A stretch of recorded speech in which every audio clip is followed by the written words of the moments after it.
Hi everyone, I hope you're doing well, being safe and being kind. Thank you so much for joining me for this video and welcome to Tarot by the Pines. I am your devil tempting host for this channel, Jason. This video is all about the hashtag called Tarot Temptations, which was created by Ben over at Beneficial Tarot. This tag has been around for many months, but it's always been on my list to do, and it's a really fun and interesting tag that involves a series of prompts that tells the viewers a little more about what type of tarot reader you are or what type of card reader you are, and just kind of dives into the different areas of cards and just to give more background of where you're coming from. So I'm very excited to do this, so let's go ahead and get started. The first prompt is, what type of tarot system draws you in? For example, Waite, Thoth, Tarot de Marseille. I have always been a Rider-Waite Smith type of gal for myself. The very traditional RWS Centennial Edition. Fun fact for some of those who do not know, I really do not like the traditional RWS artwork. I find it very stuffy. For example, here is the full card here on the back. I know these cards or these images have been around for centuries, decades, many moons, and they are, very outdated, but they are, I understand the history of why they are iconic and why they have been around for so many years. But the artwork is just very stuffy, but I really love a RWS inspired deck, which comes to the next prompt is, what theme are you drawn into decks? For example, Earth decks, Fae decks, medieval. I am a theme person in my decks. I have lots of themed decks. Like I said earlier, I do not like the traditional RWS artwork. So my themes for decks are from one extreme to the next. For example, I have the Golden Girls Tarot, a very sassy, bright, colorful, did I say sassy? Type of card deck. I love it. I love the Golden Girls. But then I have one extreme to the Beauty of Horror Tarot, which is a twist on the traditional RWS artwork. I'm just going to go ahead and show just a few cards. So like I said, it's just a twist on the RWS artwork. It's modified to fit the horrifying theme with ghouls, creatures, goblins, all types of creatures that go bump in the night. It's very easy to read because it is a RWS inspired or RWS clone, but the images are just more modified to fit the theme of the deck. And the Golden Girls, this is also a RWS inspired deck that just puts in the Golden Girls theme here, has all four girls that represent the suits. Just a very fun and sassy little deck.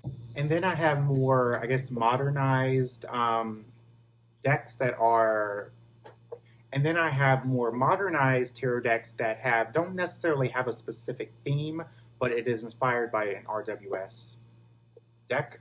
This is This Might Hurt Tarot, which is a diversive, inclusive deck that just has a more modern feel, while it still is easy to read as a person who has studied the RWS artwork, so it is very easy for any beginner to pick up and read. And then, of course, the Lightseers Tarot, which is another modernized deck that just has more modern artwork, but it's still RWS based. So anyone who is familiar with the RWS traditional artwork should be able to pick this up and be able to read with it. All in all, I am a themed deck person. I love a theme because it can take the traditional RWS artwork and turn it into something that is appealing and just takes you on a journey through the cards. The next prompt is, what do you like cosmetically about a deck? For example, cardstock, size, guidebook. Um, for anyone who has followed me on this channel, know that I am a big Llewellyn deck fan. They are considered my gold standard in terms of a tarot deck. For example, their boxes. This is the Animal Totem Tarot. All of the Llewellyn decks that I've come across, I don't know if all Llewellyn decks are like this, but they come in this massive box here, and it's very sturdy, and it's going to protect the cards. Now, for someone who like me, I keep all of my cards in the original packaging, so that's wonderful. And the boxes open with a magnetic clip, and they come with these massive guidebooks. For this one, the Animal Totem Tarot, I think this is the biggest guidebook I've seen that comes in almost 350 pages. I love the guidebooks because they usually have a lot of detail in the guidebook, and for a themed deck, I need that when it comes to a themed deck. I like to know what's going on in the cards and basically the thought process of the making of the card and how it connects to the essence of that card that it is being presented. The Everyday Witch Tarot, I believe this was my first people-based Llewellyn deck.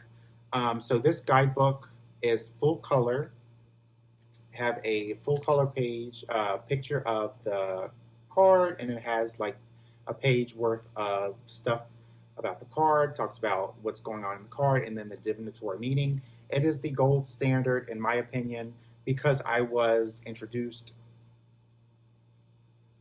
to a Llewellyn deck and have been a huge fan ever since. So with the card stock, I guess I'm a semi cardstock snob. I don't like a really thick or thin cardstock, because otherwise, if it's really thin, then it's not going to last. And then if it's too hard or too stiff, I can't shuffle. So the Llewellyn decks cardstock I really enjoy. It's going to slide through, and it has a semi-gloss feel, and they are just really easy to shuffle. And I'm a person who shuffles while watching TV, just to pass the time, or just to kind of be like a soothing effect of just shuffling and helping my mind ease. So I enjoy cardstock that is from Llewellyn because, from my experience, they are the grand dame in terms of cardstock. So I did the cardstock, the size. So for the size of the cards, I don't like huge cards. I like standard tarot size cards. I don't like a huge oracle size deck. For example, the Britney Spears Oracle, which is the newest oracle in my collection. This to me is the perfect size of an oracle deck because it's just a little bit wider and a little bit taller than a normal size tarot card. So you can see it's a little bit wider and a little bit taller. So with this deck, it's very easy to shuffle. I'm not a riffle shuffler, so I'm an over-the-hand shuffle. So it's going to work well for me, and the cardstock is a smooth matte. The other oracle deck that I have, even though I really, really enjoy it, the card size is a little bit too big. So for the Halloween Oracle, great deck. The card size is massive. So it's even wider than this Britney Spears Oracle card, wider and taller. The next prompt is, what type of deck do you prefer? For example, Tarot, Oracle, Kipper, etc. Tarot is my preferred deck because it has a specific system, and I'm all about having a card deck that has a system.